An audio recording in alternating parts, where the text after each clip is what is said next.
CBI ಹೆಗಲಿಗೆ ವಾಲ್ಮೀಕಿ ಹಗರಣದ ತನಿಖೆ ಸರ್ಕಾರಕ್ಕೆ ಮತ್ತೆ ಶುರುವಾಗಲಿದೆಯಾ ತಲೆಬಿಸಿ? ಇಡಿ ತನಿಖೆಯ ವೇಳೆ ನಾಗೇಂದ್ರ ಅರೆಸ್ಟ್ ಆಗಿದ್ರು. ಸಮಗ್ರ ತನಿಖೆಗೆ ಸಿಬಿಐಗೆ ಹೈಕೋರ್ಟ್ ಅಸ್ತು ಎಂದಿದೆ. ಸಿಬಿಐ ಹೆಗಲಿಗೆ ವಾಲ್ಮೀಕಿ ಹಗರಣದ ತನಿಖೆ ಸರ್ಕಾರಕ್ಕೆ ಮತ್ತೆ ತಲೆಬಿಸಿ ಶುರುವಾಗಲಿದೆಯಾ? ಮಹರ್ಷಿ ವಾಲ್ಮೀಕಿ ಅಭಿವೃದ್ಧಿ ನಿಗಮದ ಬಹುಕೋಟಿ ಹಣ ದುರ್ಬಳಕೆ ಪ್ರಕರಣ ಈಗ ಸಿಬಿಐ ತನಿಖೆಗೆ ಹೈಕೋರ್ಟ್ ಒಪ್ಪಿಸಿದೆ. ಮಹತ್ವದ ಆದೇಶವನ್ನ ಪ್ರಕಟಿಸಿದೆ. ಸೀಮಿತ ವ್ಯಾಪ್ತಿಯಲ್ಲಿ ಸಿಬಿಐ ತನಿಖೆ ನಡೆಸ್ತಾ ಇತ್ತು. ಸಹಕಾರ ಕೊಡೋದಕ್ಕೆ ಸರ್ಕಾರಕ್ಕೆ ಕೋರ್ಟ್ ಈಗ ಸೂಚನೆ ಕೊಟ್ಟಿದೆ. ಸಿಬಿಐ ತನಿಖೆ ಆರಂಭ ಆದರೆ ಮತ್ತಷ್ಟು ತಲೆಬಿಸಿ ಸರ್ಕಾರಕ್ಕೆ ಶುರುವಾಗುತ್ತೆ. ಇಡಿ ತನಿಖೆಯ ವೇಳೆ ನಾಗೇಂದ್ರ ಅರೆಸ್ಟ್ ಆಗಿತ್ತು. ವಾಲ್ಮೀಕಿ ಹಗರಣ ಅನ್ನೋದು ಸರ್ಕಾರಕ್ಕೆ ಬಹಳ ದೊಡ್ಡ ತಲೆಬಿಸಿಯನ್ನ ತಂದಿಟ್ಟ ಪ್ರಕರಣ. ಸೀಮಿತ ವ್ಯಾಪ್ತಿಯಲ್ಲಿ ಸಿಬಿಐ ತನಿಖೆ ನಡೆಸ್ತಾ ಇತ್ತು. ಈಗ ವಾಲ್ಮೀಕಿ ಹಗರಣದ ತನಿಖೆ ಸಿಬಿಐ ಹೆಗಲಿಗೆ ಬಿದ್ದಿದೆ. ಸಮಗ್ರ ತನಿಖೆಗೆ ಸಿಬಿಐಗೆ ಹೈಕೋರ್ಟ್ ಅಸ್ತು ಎಂದಿದೆ. ಈ ಪ್ರಕರಣದಲ್ಲಿ ಇಲ್ಲಿ ತನಕ ಎಸ್ಐಟಿ ಸಂಗ್ರಹ ಮಾಡಿದಂತ ಎಲ್ಲ ದಾಖಲೆಗಳನ್ನ ಸಿಬಿಐಗೆ ವರ್ಗಾಯಿಸಬೇಕು ಆದೇಶ ಆಗಿದೆ.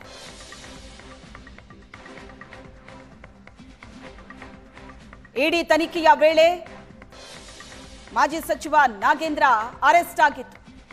ಈ ವಾಲ್ಮೀಕಿ ಹಗರಣ ಪ್ರಕರಣದಲ್ಲೇ ನಾಗೇಂದ್ರ ಸಚಿವ ಸ್ಥಾನವನ್ನ ಕಳ್ಕೊಂಡಿದ್ದು, ಜೈಲು ಪಾಲಾಗಿತ್ತು. ಸೀಮಿತ ವ್ಯಾಪ್ತಿಯಲ್ಲಿ ಸಿಬಿಐ ತನಿಖೆ ನಡೆಸ್ತಾ ಇತ್ತು. ಈಗ ಸಮಗ್ರ ತನಿಖೆಗೆ ಹೈಕೋರ್ಟ್ ಅಸ್ತು ಎಂದಿದ್ದು ಸರ್ಕಾರಕ್ಕೆ ಮತ್ತೆ ತಲೆಬಿಸಿ ಶುರುವಾಗ್ತಾ ಇದೆ. ಈ ಬಗ್ಗೆ ಹೆಚ್ಚಿನ ಡೀಟೇಲ್ಸ್ ಅನ್ನ ಕೊಡ್ತಾರೆ ನಮ್ಮ ಪ್ರತಿನಿಧಿ ರಮೇಶ್ ಸಂಪರ್ಕದಲ್ಲಿದ್ದಾರೆ. ರಮೇಶ್, ವಾಲ್ಮೀಕಿ ಹಗರಣ ಸರ್ಕಾರಕ್ಕೆ ಬಹಳ ದೊಡ್ಡ ತಲೆನೋವನ್ನ ತಂದಿಟ್ಟಂತಹ ಪ್ರಕರಣ. ನಾಗೇಂದ್ರ ಸಚಿವ ಸ್ಥಾನ ಕಳ್ಕೊಂಡ್ರು, ಜೈಲಿಗೆ ಹೋದ್ರು. ಈಗ ಸಮಗ್ರ ತನಿಖೆಗೆ ಸಿಬಿಐಗೆ ಹೈಕೋರ್ಟ್ ಅಸ್ತು ಅಂದಿರೋದ್ರಿಂದ ಸರ್ಕಾರಕ್ಕೆ ಸಹಜ ಇದು ಬಹಳ ದೊಡ್ಡ ಟೆನ್ಷನ್. ಜೊತೆಗೆ ಕೋರ್ಟ್ ಕೊಟ್ಟಂತ ಆದೇಶಗಳು ಏನೇನು? ಖಂಡಿತ ಶ್ವೇತಾ, ಅಂದ್ರೆ ವಾಲ್ಮೀಕಿ ನಿಗಮದಲ್ಲಿ 183 ಕೋಟಿಯನ್ನ ದುರ್ಬಳಕೆ ಮಾಡ್ಕೊಂಡಿದ್ದಾರೆ ಅನ್ನೋದು. ಅದರಲ್ಲಿ 85 ಕೋಟಿಯನ್ನ ಈಗಾಗಲೇ ಬೇರೆ ಬೇರೆ ಅಕೌಂಟ್ಗಳಿಗೆ ಅದನ್ನ ವರ್ಗಾವಣೆ ಮಾಡಿಕೊಂಡು ಆ ಮೂಲಕ ಹಣವನ್ನ ಚುನಾವಣೆಗೆ ಬಳಕೆ ಮಾಡ್ಕೊಂಡಿದ್ದಾರೆ. ಕೆಲವರು ತಮ್ಮ ಸ್ವಂತ ಜೇಬಿಗೆ ಹಾಕೊಂಡಿದ್ದಾರೆ ಅನ್ನುವಂತ ವಿಚಾರದಲ್ಲಿ ಈಗಾಗಲೇ ತನಿಖೆಯನ್ನ ಮಾಡ್ತಾ ಇರುವಂತದ್ದು. ಅಂದ್ರೆ ಈ ಒಂದು ಹಗರಣ ಚಂದ್ರಶೇಖರ್ ಅನ್ನುವಂತ ಒಬ್ಬ ಅಕೌಂಟೆಂಟ್ ಸೂಸೈಡ್ ಮಾಡ್ಕೊಂಡ ನಂತರ ಹೊರಗಡೆ ಬರುತ್ತೆ. SIT ನ ರಾಜ್ಯ ಸರ್ಕಾರ ನೇಮಕ ಮಾಡುತ್ತೆ. SIT ತನಿಖೆಯಲ್ಲಿ ಇಲ್ಲಿ ಒಂದ್ ಕಡೆ ಅಂತ ದೊಡ್ಡ ಮಟ್ಟದ ಆರೋಪಗಳು ಸಾಬೀತಾದಂತೆ ಕಾಣ್ಲಿಲ್ಲ. ಅಂದ್ರೆ ನಾಗೇಂದ್ರನ್ನು ಕೂಡ ಅದರಲ್ಲಿ ಆರೋಪಿ ಮಾಡುವಂತದ್ದ ಕೆಲಸವನ್ನ ಅವ್ನು ಮಾಡ್ಲಿಲ್ಲ.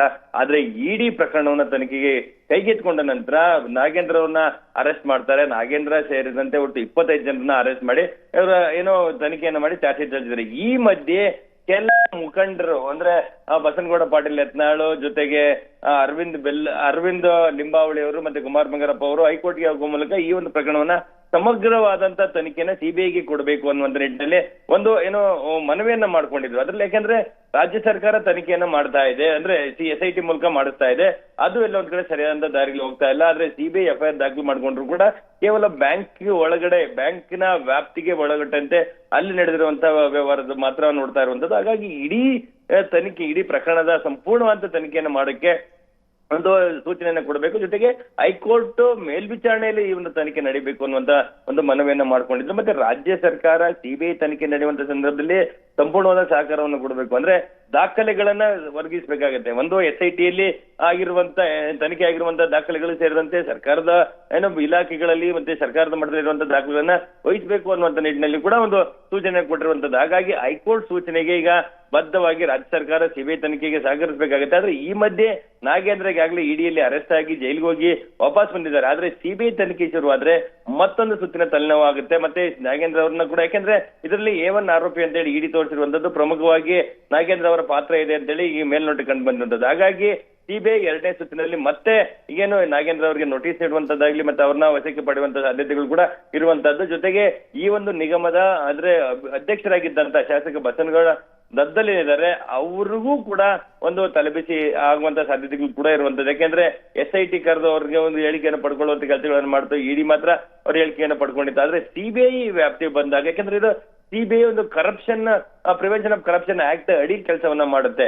ಸೊ ಹಾಗಾಗಿ ಇಡಿ ಕೇವಲ ಮನಿ ಲ್ಯಾಂಡರಿಂಗ್ ವ್ಯಾಪ್ತಿ ಒಳಗಾಗಿ ಕೆಲಸವನ್ನ ಮಾಡುತ್ತೆ. ಹಾಗಾಗಿ ಸಿಬಿಐ ಈ ಒಂದು ನಿಗಮದ ಹಣವನ್ನ ಬೇರೆ ಬೇರೆ ರೀತಿ ಇವರೆಲ್ಲರೂ ಕೂಡ ನುಂಗಿದ್ದಾರೆ ಅನ್ನುವಂತ ಒಂದು ಭ್ರಷ್ಟಾಚಾರದ ವ್ಯಾಪ್ತಿಯಲ್ಲಿ ಈ ಒಂದು ಪ್ರಕರಣದ ತನಿಖೆಯನ್ನ ಮಾಡ್ತಾ ಹೋಗಿದ್ದೆ. ಅದರಲ್ಲಿ ಕೇವಲ ನಾಗೇಂದ್ರ ಅವ್ರ ಜೊತೆಗೆ ದದ್ದಲ್ಲ ಅಷ್ಟೇ ಅಲ್ಲ, ಇನ್ನೂ ಬೇರೆ ಬೇರೆಯವರು ಕೂಡ ಈ ಒಂದು ಪ್ರಕರಣದ ಒಂದು ಬಿಸಿ ತಟ್ಟುವಂತ ಸಾಧ್ಯತೆಗಳಿರುವಂತದ್ದು. ಹಾಗಾಗಿ ಈ ಸಿಬಿಐ ತನಿಖೆ ಈಗ ಒಂದು ಸಂಪೂರ್ಣವಾದಂತ ಅವರಿಗೆ ಅಧಿಕಾರವನ್ನು ಹೈಕೋರ್ಟ್ ಕೊಟ್ಟಿರುವಂತದ್ದು ಎಲ್ಲ ಒಂದ್ ಕಡೆ ಕೆಲವರಿಗೆ ಒಂದ್ ರೀತಿ ಡಬ ಶುರುವಾದಂತೆ ಕಾಣ್ತಾ ಇರುವಂತದ್ದು. ಆ ನಿಟ್ಟಿನಲ್ಲಿ ಒಂದು ಆರಂಭಿಕ ಹಂತದಲ್ಲಿ ಎಲ್ಲ ದಾಖಲೆಗಳನ್ನ ಪಡ್ಕೊಂಡು ಸಿಬಿಐ ಸದ್ಯದಲ್ಲೇ ಈ ಒಂದು ಇನ್ವೆಸ್ಟಿಗೇಷನ್ ತೀವ್ರಗೊಳಿಸುವಂತ ಸಾಧ್ಯತೆಗಳು ಕಂಡು ಬರ್ತಾ ಇದೆ.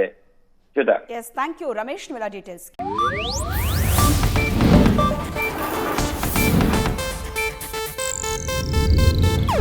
ಇದು ಏಷ್ಯಾನೆಟ್ ನ್ಯೂಸ್ ನೆಟ್ವರ್ಕ್ ಪ್ರಸ್ತುತಿ.